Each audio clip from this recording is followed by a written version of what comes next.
Hey guys, it's Army Mp5 here, and today I have the long-awaited review of my classic Army Mp5. This is completely, pretty much externally customized by myself. I put, a whole bunch of different parts on it that I personally see fit to what I do with my style of play.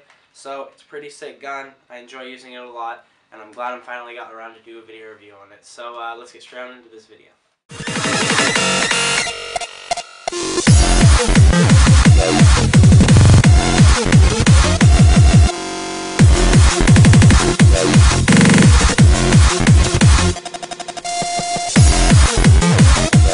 So here's my classic Army Mp5.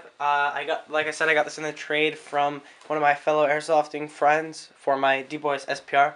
I'm kind of glad I got rid of that gun because I'm not really an M4 kind of person. Never really was. I've my first two actual airsoft guns, which are cheap little Cyma and a Double Eagle Mp5 and a G36. So those were my first guns. So of course I love going back to getting an Mp5 in my hands again. Being a previous Mp5 owner, I had the JG Mp5. I'm glad I got this because I can add different accessories from that gun onto this one.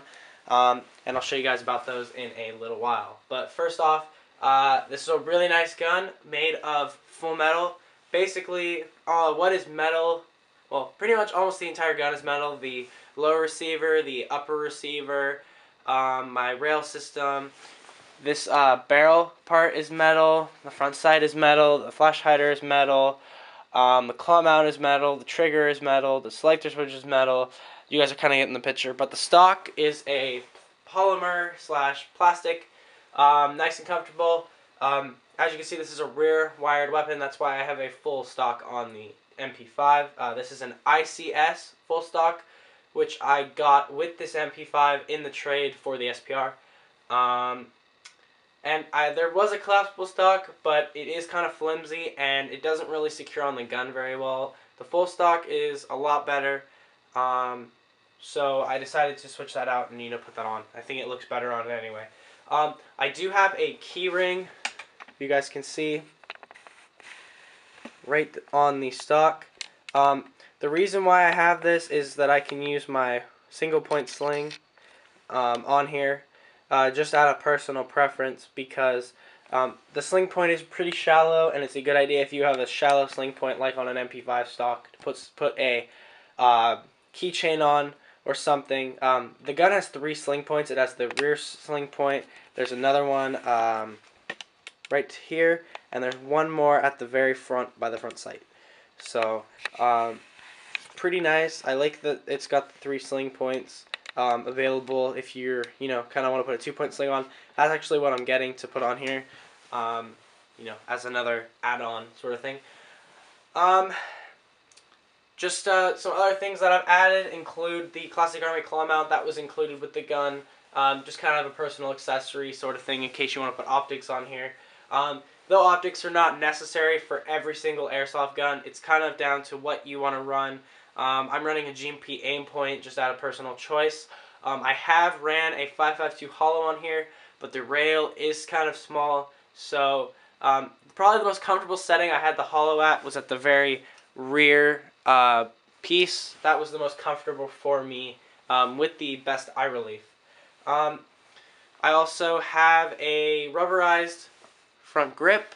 This is off of a JG G3, which belongs to my brother. I actually traded a grip pod sort of thing that I had away for that grip. Looks way better on this gun than the grip pod would, and it looks better on the G36, as the G36 and the KSK use KAC vertical grips. Up in the front, right up here, this flash hider is a JG threaded flash hider. This was on my Mp5 that I had before. I got it on this gun. I'm thankful I did because I'm actually going to be getting a silencer for this gun, which is one of those noise dampening ones. And I think it's like a 4 or 5 inch silencer, and then I'm going to get a longer inner barrel that runs through that. So that would be a very accurate weapon. Flipping the gun over, I just have a Battle Axe PEQ box. This is just a replica PEQ box. Now, the reason why I have this PEQ box is at the time I got this PEQ box from Airsoft Club, which is a couple weeks ago, the weapon was front wired.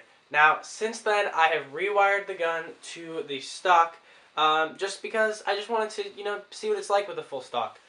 Personally, I like it more with the full stock than the collapsible one, so the PEQ box is just there kind of for show.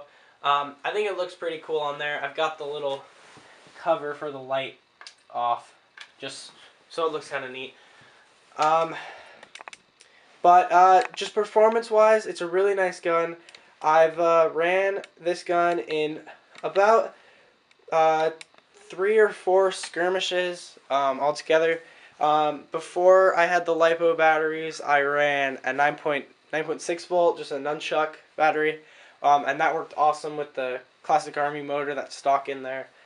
But yeah, it's a good weapon, especially if you're going to be doing, especially if you have guys in your squad that have longer weapons, say M16s, M4s, AKs, G36s, that sort of weapon that definitely can outrange your MP5.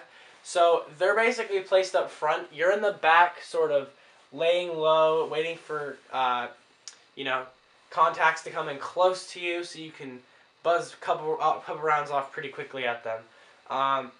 In one of the first games where I was using this gun, I actually got 2 kills very easily at very close range, due to the fact that I was with my friend Klaus, who was using his KWA M4S system, and I was using this gun.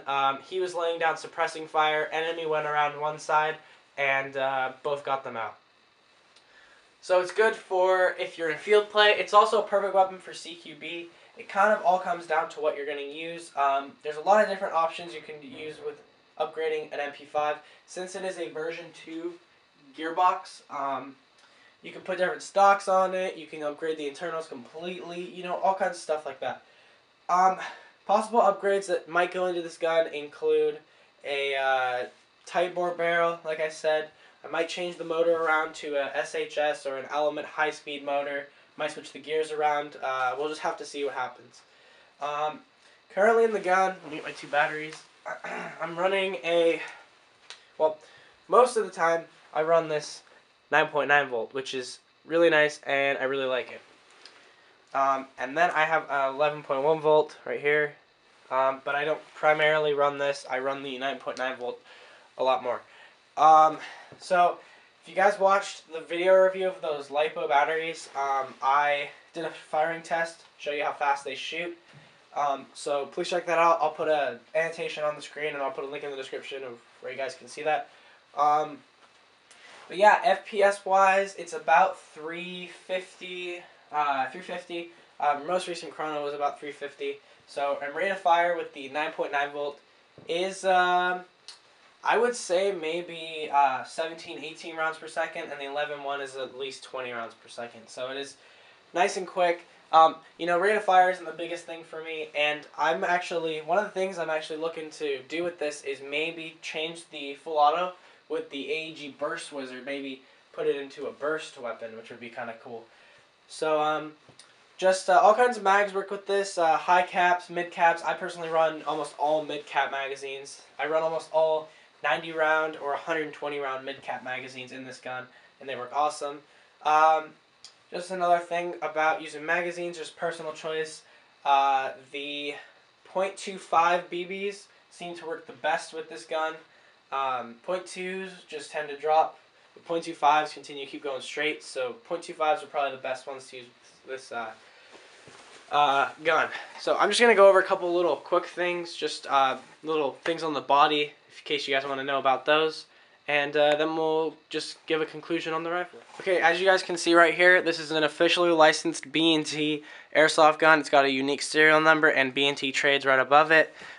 This gun has an SCF trigger group, which is an older style of trigger group that is on H&K weapons. Normally you see the bullet boxes, which is the authentic, trademark sort of look for H&K guns. Like G36 has it, and the Navy style trigger group is kind of what it's called on an MP5. But this is the SCF. It's the older style, and it's got the grip is molded. It's got a little thumb rest here, which is really handy. You've got caliber 9mm by 19 markings, which is really cool. The bolt, or the charging handle, I should say, up here, actually moves. Move that back, locks into place, and you flip it over, and you can just move this up. Access your hop-up right here. You just move this little thing right above it.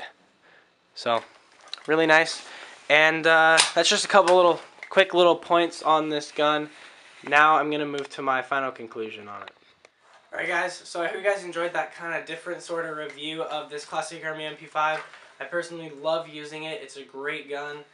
If you guys are in the market for a new gun or you want to get something sort of different, MP5s are kind of common, but they're perfect for CQB and perfect if you want something different or a backup weapon or something like that. There's so many different models available. There's this one, there's an MP5K, MP5K PW, which are perfect for you snipers. There's gas blowback ones. I mean, there's a whole bunch of different options. So please check out the video link below about the LiPo batteries in case you guys want to see that. I hope you guys are excited to see what happens with this gun. Hopefully see some skirmish videos up with it. And hope you guys enjoyed this review. So if you guys would, please like this video, please subscribe up above, and we'll just see you guys later with more awesome airsoft videos.